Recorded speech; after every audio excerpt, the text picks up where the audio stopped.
ചേച്ചി എന്താണ് ഈ തിമിർപ്പ്? ഇതാണ് എന്റെ ഡാൻസ് സ്കൂളിന്റെ പേര്. ഇങ്ങനെ ഒരു പേര് ഇടാൻ കാരണം? ഇങ്ങനെ ഒരു പേരിടാൻ കാരണം അടിച്ചു പൊളിക്കുക, തിമിർപ്പ് എന്ന് പറയുന്നതാണല്ലോ. എൻജോയ് ചെയ്യുക, തകർക്കുക എന്നുള്ളതാണ് ന്യൂ ജനറേഷൻ പേര്. ഇത് ഞങ്ങൾ വെക്കേഷൻ ക്യാമ്പിന് വേണ്ടിയിട്ട് ഇട്ട പേരാണ്. അപ്പോൾ നമ്മൾ വിചാരിച്ചു സ്കൂളിന് ഇനി പുതിയതായിട്ട് കോവിഡ് സമയത്ത് നിർത്തിയതാണ് ആദ്യം ഉണ്ടായിരുന്ന സ്കൂള്. റീ ഓപ്പൺ ചെയ്യുമ്പോൾ നമുക്ക് തിമിർപ്പെന്ന് തന്നെ ആവാം. ഒരു റെയർ നെയിം അല്ലേ തിമിർപ്പ്. അപ്പൊ ഈ സ്കൂളിന്റെ ശരിക്കുള്ള പേര് തിമിർപ്പെന്ന് തന്നെയാണ്. അപ്പോൾ ഇതിന്റെ കൂടെ ഈ ഡാൻസ് സ്കൂൾ കൂടാതെ ഞങ്ങൾക്ക് ഇവിടെ ഒരു സംഗീത കൂട്ടായ്മയും കൂടെ ഉണ്ട്. അതാണ് അപ്പുറത്തവർക്ക് സ്റ്റേജ് പാടാനൊക്കെയുള്ള ആലപ്പുഴയിലുള്ള ഒരു 70ഓളം ഗായകരും പിന്നെ കുറെ മ്യൂസിക് ഇഷ്ടപ്പെടുന്ന ആസ്വാദകരും. നമുക്ക് അങ്ങോട്ട് വന്ന് സംസാരിക്കാം. ഓക്കെ. പണ്ട് ഗാനമേളക്കൊക്കെ പോകുമ്പോ ഇത് കാണുമ്പോൾ ഭയങ്കര ആവേശമായിരുന്നു. ഇത് ശരിക്കും പറഞ്ഞാൽ നമ്മൾ ആവേശം കൊള്ളിക്കാൻ വേണ്ടിട്ട് വെച്ചേക്കുന്നതാണ് ഈ പിള്ളേർക്ക്? അല്ല, ഇവിടെ പ്രാക്ടീസ് ഒക്കെ ചെയ്യാറുണ്ട്.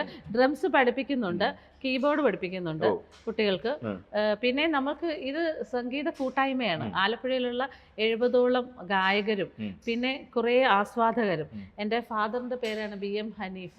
അദ്ദേഹം വലിയൊരു ഇത്തരം ഒരു സ്ഥാപനം വേണം എന്ന് ഏറ്റവും കൂടുതൽ ആഗ്രഹിച്ച ഒരു സംഗീത കൂട്ടായ്മ വേണം എന്നൊക്കെ ആഗ്രഹിച്ചാണ്. അദ്ദേഹത്തിന് വേണ്ടിയിട്ട് അദ്ദേഹത്തിന്റെ പേരിൽ ഞാൻ തുടങ്ങിയതാണ്. ഇതിനെല്ലാം സപ്പോർട്ട് ചെയ്ത് കൂടെ നിൽക്കുന്ന ആരാ? എൻ്റെ ഹസ്ബൻഡ്.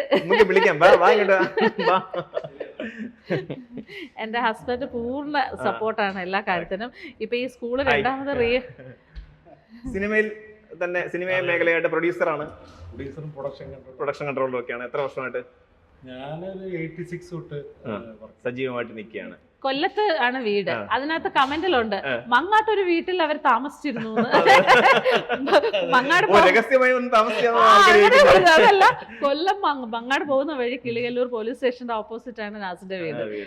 അവിടെയും ഞാനൊരു സാധാരണക്കാരിയായിട്ടാണ് ജീവിക്കുന്നത്. വീടിനോട് ചേർന്നൊരു കടയുണ്ട്. അപ്പോൾ അവിടെ പിന്നെ പച്ചക്കറി, പാല്, സാധനങ്ങളൊക്കെ വിൽക്കുന്ന കടയാണ്. അപ്പം പിന്നെ ഉമ്മ നോക്കുന്ന കടയാണ്. അപ്പം ഞാൻ എന്ത് ചെയ്യുന്നറിയാമോ, ഞാൻ അവിടെ ചെല്ലുന്ന സമയത്ത് സാധനങ്ങളൊക്കെ എടുത്തു കൊടുക്കാൻ ഞാനും കൂടെ കൂടും. അപ്പോൾ അവിടെ ഉള്ള ആൾക്കാർക്കൊക്കെ ആദ്യമൊക്കെ സംശയം, ഇത് ഇന്ന ആളല്ലേ, അപ്പോൾ അവിടുത്തെ മരുമകളാണെന്ന് അറിയാം. പിന്നെ ആൾക്കാർ പറയാൻ തുടങ്ങി, നമുക്ക് വൈകുന്നേരം പോകുമ്പോൾ സിനിമ നടി കടയിൽ പോയി സാധനം പച്ചക്കറിക്കിട്ട്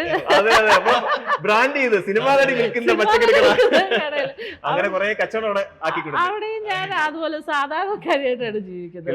പറഞ്ഞപ്പോഴേ ഞാനും കൊല്ലത്തുകാരനാണ്. എനിക്ക് ഭയങ്കര സന്തോഷമുണ്ട്. ഞാൻ എന്റെ ശാസ്താംകോട്ടാണ് എന്റെ സ്വദേശം. അപ്പോ ഈ കൊല്ലക്കാര് ആണെന്ന് പറഞ്ഞപ്പോ എനിക്ക് പെട്ടെന്നൊരു സന്തോഷം വന്നതാണ്. അപ്പോ ഇതുപോലുള്ള സപ്പോർട്ടുകൾ എപ്പോഴും കൊടുക്കുക. നാസ് ഭയങ്കര സപ്പോർട്ടാണ്. നാസിന്റെ വീട്ടുകാരും ഭയങ്കര സപ്പോർട്ടാണ്. എൻ്റെ ആലപ്പുഴയിലുള്ള എൻ്റെ സുഹൃത്തുക്കൾ ഒരുപാട് പേരുണ്ട്. എല്ലാവരുടെയും പേര് പറയാൻ പറ്റില്ല. അവരൊക്കെ എൻ്റെ ഈ ഒരു സ്കൂളിനും പിന്നെ ഈ സംഗീത കൂട്ടായ്മയ്ക്കും ഒക്കെ കലാകാരന്മാർ എല്ലാവരും ഭയങ്കര സപ്പോർട്ടാണ്. തീർച്ചയായിട്ടും വളരെ സന്തോഷമുണ്ട് നിങ്ങളെ പരിചയപ്പെടാൻ കഴിഞ്ഞതിലും. ഈ ഒരു വീഡിയോയിലൂടെ ആണെങ്കിലും നമ്മളിവിടെ എത്തിയപ്പോൾ ഞങ്ങൾക്ക് ഭയങ്കര സന്തോഷം തോന്നി ഇതൊക്കെ കാണുമ്പം. ചേച്ചി ഭയങ്കര ആക്റ്റീവാണ് എന്നറിയാം. പലരും വിചാരിച്ചിരിക്കുന്ന പറഞ്ഞാൽ ചേച്ചി ഇപ്പൊ ഒതുങ്ങി കൂടി എവിടെയോ മാറി ജീവിക്കുക. അതാണ് ആ ഫോട്ടോ അല്ലെങ്കിൽ ഒരിക്കലും എനിക്ക് അങ്ങനെ എൻ്റെ കലയും ഒന്നും ഉപേക്ഷിച്ച് എനിക്ക് ഒതുങ്ങിക്കൂടി ഇരിക്കാൻ പറ്റില്ല. അല്ലെങ്കിൽ ഞാൻ അമേരിക്കയിൽ നിന്നും ഗൾഫിൽ നിന്നും ഒക്കെ എനിക്ക് ഒരുപാട് കല്യാണാലോചനകൾ വന്നതാണ്. അപ്പൊ ഞാൻ അതൊന്നും പറ്റില്ല. എൻ്റെ കലയൊക്കെ സ്നേഹിക്കുന്ന, എന്നെ സപ്പോർട്ട് ചെയ്യുന്ന എൻ്റെ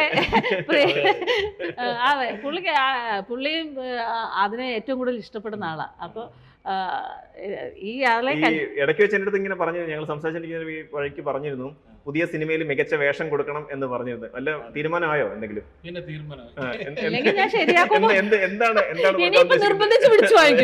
എന്താണ് കൊടുക്കാൻ ഉദ്ദേശിക്കുന്നത്? എന്തെങ്കിലും ബാക്കിയുള്ള ക്യാരക്ടേഴ്സിനെ കുറിച്ച് നായകൻ ആരാന്നുള്ള തീരുമാനം വല്ലതും ആയോ? നായകൻ പിന്നെ എഴുതി കഴിഞ്ഞ് നമ്മള് ധ്യാൻ ശ്രീനിവാസനെയും പെപ്പയും ഒക്കെയാണ് ഉദ്ദേശിക്കുന്നത്. ഉദ്ദേശിക്കുന്നവരൊക്കെയാണ്. തീർച്ചയായിട്ടും അവർ വിളിച്ചാൽ വരുമല്ലോ. നല്ല സ്ക്രിപ്റ്റ് ആണെങ്കിലും വരും. നല്ല പുതിയ സഫീർ എന്നും ഷെഫീഖ് എന്നും പറഞ്ഞ രണ്ടും ആലപ്പുഴയിലുള്ള അവർ രണ്ടുപേരാണ്. ആലപ്പുഴ കളിയില്ലല്ലേ? ഇത്ര നല്ലൊരു സ്ഥലം എവിടെയുണ്ട്? എന്റെ നാട് ആലപ്പുഴ. ഈ സിനിമയുടെ ലൊക്കേഷൻ ആലപ്പുഴ തന്നെയാണ്. അതൊക്കെ പ്രൊഡ്യൂസ് ചെയ്ത എന്റെ ബ്രദറാ. ഞാൻ പറഞ്ഞില്ലേ, അസീബ്. അടിപൊളി. മറ്റേ കുട്ടനാടൻ മാർപ്പാപ്പയ്ക്ക് നല്ല ഗംഭീര വിഷ്വൽസും ഒക്കെ ഗംഭീരമല്ലേ? Grand father പടിഞ്ഞാറാണ്. അതും ശരിയാണ്. ആടുപുലിയാട്ടം പടം തെങ്കാശി. എന്നാലും നമ്മള് കൂടുതലും ആലപ്പുഴ കാര്യം നല്ല സൂപ്പർ ലൊക്കേഷൻ. അതായത് കംപ്ലീറ്റ് സിനിമയും പിടിച്ച് ആലപ്പുഴ വെച്ചേക്കുക.